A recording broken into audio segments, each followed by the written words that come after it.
So for today's video, we're gonna actually go over whether or not you should be buying new, or if you should be buying pre-owned, used, whatever you want to call it, and another, some tips and tricks of buying new versus used.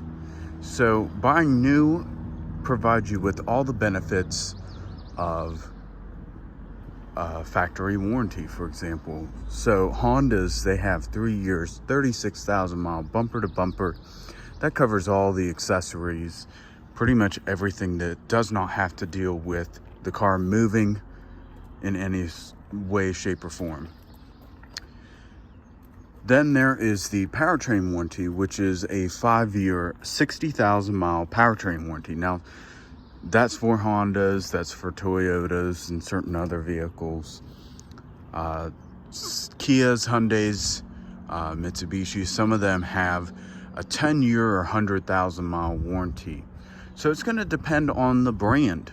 So you want to pay attention at the logos, if they've got a Honda, if they've got a bow tie, for example, if they have a Ford logo, the Ford emblem or the oval, Subaru,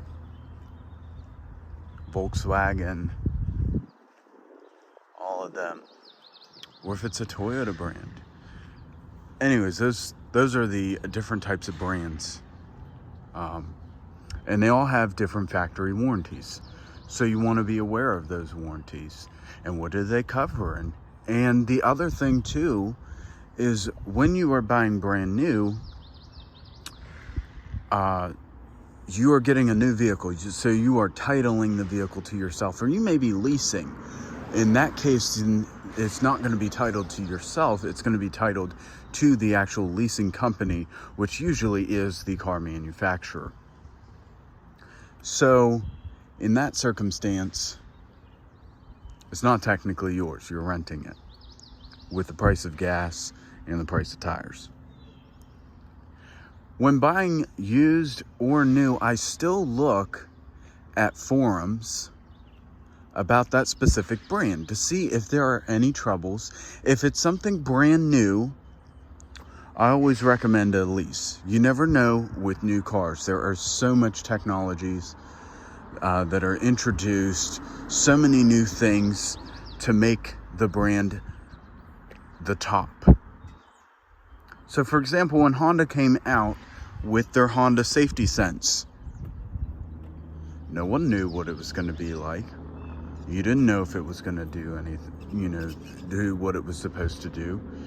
They claimed it, but does it work? So that's where I recommend a lease.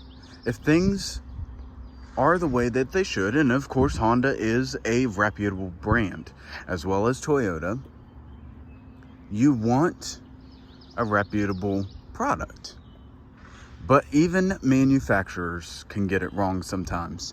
There can be bugs, there can be glitches. So that's why I personally look for in these forums to see if there are any bugs or glitches. For example, I looked at a Kia electric car. I leased it. I saw online and on the forums and on YouTube that this car was not only just for the US, but it was also in other countries. So I looked at it in that aspect of, okay, have they had any problems? How long have they had that specific brand and specific model and specific trim? What does it do? How does it drive? How does it act? Does all the equipment work the way that it should? Then I look to see if there are any warranty issues, any problems that pop up with the warranties. And that is very simply just Googling it. And you do kind of have to delve into it, because you can get hits, you can get good hits, you can get bad hits. Some people can say, oh, I absolutely love that. And they may be paid to say that. Whereas you may have someone else that says, I absolutely hate it. So that's part of the researching, is knowing whether it's a reputable brand, if the manufacturer stands behind their warranty, or if they try to sweep it under the rug. For the most part, Honda's going to do it. And that's just me working here, me understanding the brand. I still look online and look at forums about these vehicles, even though I sell them. Because there is always a little glitch in 1 year, or the transmission just isn't right in 1 year, but the next year they get it right. Or there may be certain features that people didn't like and they upgraded. So the biggest thing is with this car shortage is about pricing. So we can see that this Honda Civic, it's got 93,000 miles on it. Paint's pretty good. It's your typical used car. There's a little bit of scratches here and there, and that's to no fault. There's a dent right there. So maybe that was a shopping cart. But the biggest tools that I use whenever I look at something, yes, the price is $18,979 and 93,000 miles. Now, Hondas are typically known for holding their value. Let's take a look at this 2016 Kia. It's $11,979, one owner, and it looks like it's been fairly kept well. And inside, it looks pretty immaculate. Let's look at the mileage. It's got 104,000 miles on it. So it does not have any sort of warranty on it because it's over 100,000 miles. It's a 2016, and that's its price. You've got steel wheels. So this one's this is an LX. So it's got low equipment, less to go wrong. But I still look online and check out these vehicles.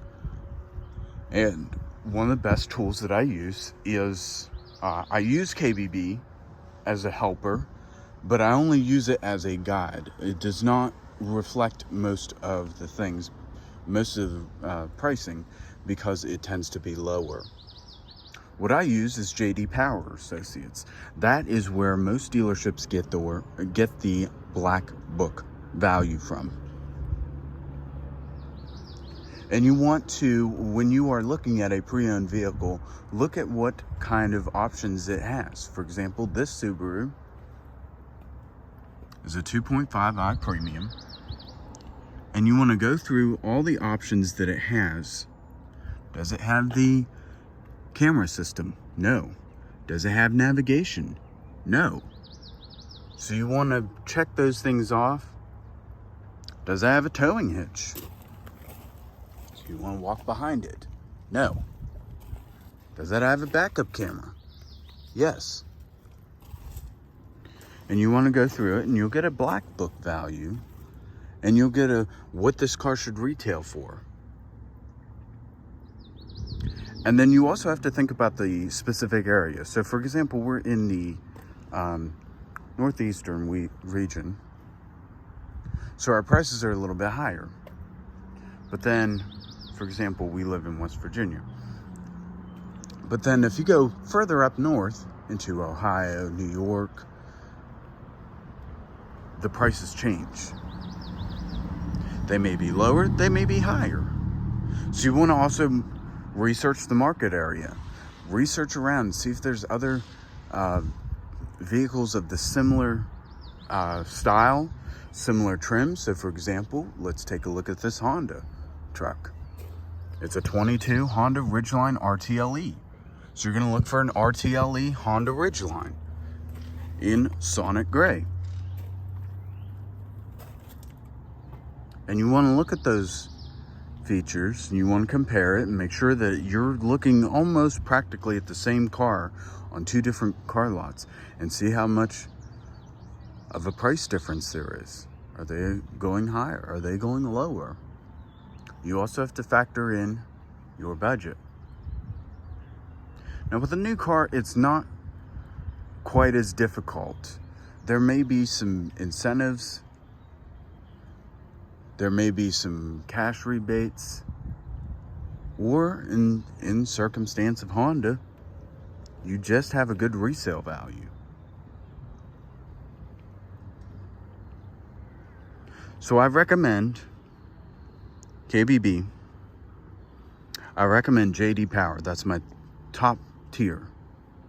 I recommend all of the online car searches, so cars.com, Car Gurus, carsforsale.com, Auto Trader, all of those.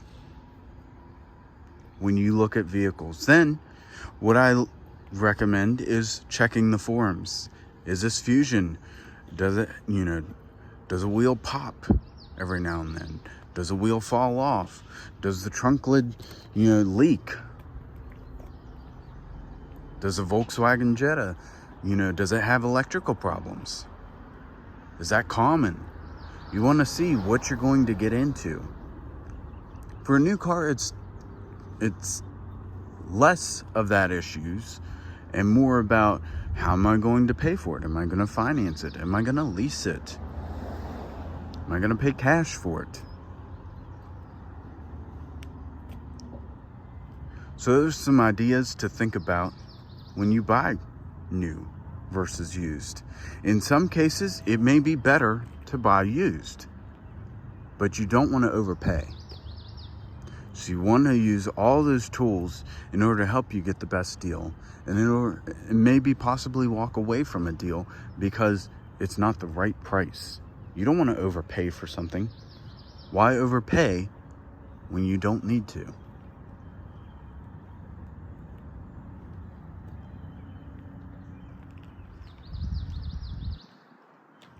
Let's keep talking cars. I'll see you guys in the next.